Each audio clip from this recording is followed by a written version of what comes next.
If you have only just found the Bazaar, then this is the video for you. I'm going to catch you up on everything you've missed since the beginning of its inception in very little time, so let's get to it. You should know, I'm a bit of a legend on Pelago. Hello, I am Artificer, but you can call me Greg, and here we cover all things Bazaar, and have done for a very long time. But we begin at the beginning, and for that I was just a member of the audience, the same as anyone else. In April of 2018, Reynad, with his toes out for some reason, announced to us all that he was making his own deck building card game.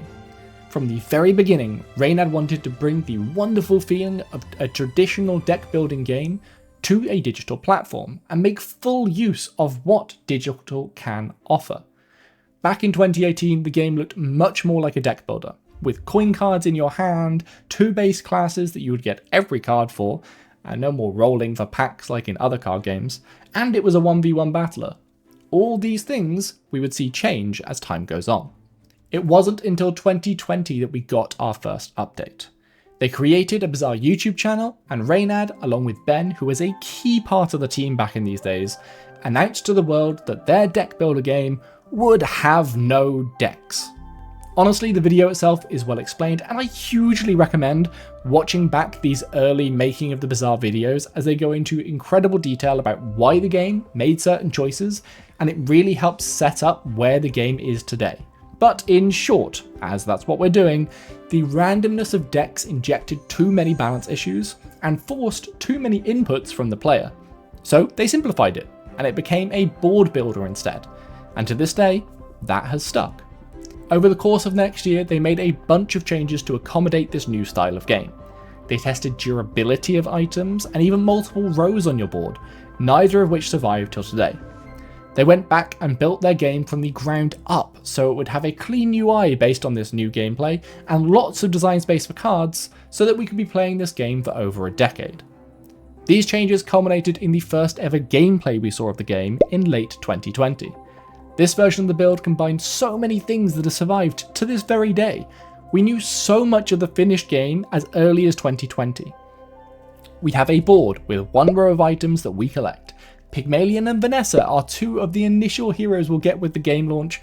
Pygmalion still loves buying buildings and making money, and Vanessa still loves her weapons and aggressive builds. The exploration phase happens between your battles, where you have time to go to merchants and events expanding your collection before the next fight. And we even have skills. It is crazy to me how close to the finished game this was. So, what was the point? What happened between 2020 and 2024?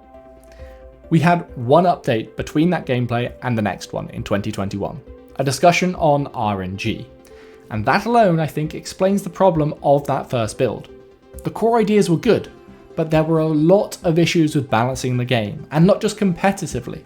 But each of the features they had landed on still needed a lot of polish, and then there were gaps between them where new features were yet to blossom. It was also in this gap that my channel started covering the game. The biggest change that came between these 2 gameplay videos was the matchmaking system. Reynad coined the term infinite lobby. This wouldn't be a 1v1 game like Hearthstone, or an 8-person lobby like auto chess games. Instead, after each exploration phase, when you had gathered what items you wanted, the system would enter matchmaking and you would find an opponent. It might be a different opponent every day, it could be the same. So now, instead of trying to beat a number of other players in a specific lobby, you are going for perfect runs or reach a certain number of wins or whatever the metric was. You're not necessarily just trying to beat other players now, you're just trying to outrun them. This reveal was huge and is likely the main reason why we got fewer and fewer updates after it. The infinite lobby idea was immediately taken by competitors who forced out smaller scale games before Tempo could finish the Bazaar, namely Super Auto Pets and Backpack Battles. While it was great to see confirmation from those games that there is an audience for this type of game, Tempo realised that they had to keep their secrets safe or they would get poached again. This new version of the game back in 2021 was, again, very close to where we are now. They had items that level up, heroes that level up, this infinite lobby matchmaking system, and even some card abilities still exist from this build to the released game that you're all going to play. We thought the game was going to be released soon after this. It looked close to finish, just some polish and balance, right? And this remains to be true, every time we saw gameplay or got some sort of trailery type thing.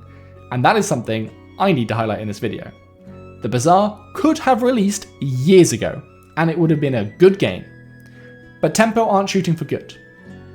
They got their start in Blizzard, and while Blizzard may have become a shell of what it once was, back then Blizzard was known for releasing incredibly well-polished games that were fantastic from day one. That is the goal here, to create a truly inspirational game that you cannot put down. So, we continue developing for years. More members are brought onto the team. Stephen, Greg, not me, and Eric join the design core and flesh out the other heroes, Jules, Dooley, Mac, and Stell. Every system we know so far gets developed out further, especially the exploration phase, now known as the day phase, which got better NPC battles, events, and a plethora of new merchants. It was also during this time that the designer Greg would show a new item or two in the Discord server every single week to the community. We learned so much about the nitty-gritty details of the Bazaar during this time, and many of these items have only changed slightly to this day. I can't recommend the BazaarLibrary.com enough. It was built by Swampsy, a member of our community, and if you want to see all of the cards in the game, that is the place to go. 2022 saw the end of consistent updates that wouldn't return until we got the trailer for the Bazaar in mid-2024. By the end of this phase, we had all of the puzzle pieces together. The only thing that was constantly in flux was the card upgrade mechanic. Originally in 2021, you would level up your cards, slowly making them stronger, and by 2022 there was a simpler, I guess, 2-tier upgrade system, like a 1, 2, 3-star system for auto battlers, but that itself changed in small ways a dozen times or more. During the next year, all the other designers left Tempo for one reason or another though. We had no new information, nothing. The dark ages of the Bazaar had begun, and we just had to wait, assuming that at some point we would get a trailer. Fast forward to mid-2024, and the trailer drop was amazing. Did it take longer than we thought? Yes, but we finally got it, and we started seeing more items for the first time since Greg left as well. We are piecing together the final game, and everything we thought about the project came true. The Bazaar is the best digital implementation of that feeling you have playing your favourite deck building game, or maybe just deck building in TCGs. Your strategy and decisions about what cards to include, what synergies to build around, and what type of player you want to be all come to life in the Bazaar. We still have one board of cards that we build like we had in 2021, but now we fight in infinite lobbies of players, meaning no angry turn timers. We still have Pygmalion and Vanessa, but they're joined by Jules, Mac and Stell and Dooley, and a colourful cast of merchants and other side characters. We still have the exploration phase, where you decide which cards to include in your build, but now it truly feels like you're exploring an alien Bazaar. There are tons of events and merchants and different paths you could take.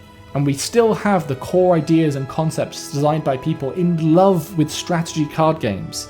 But we let them cook. And now, we have the single greatest strategy card game ever made.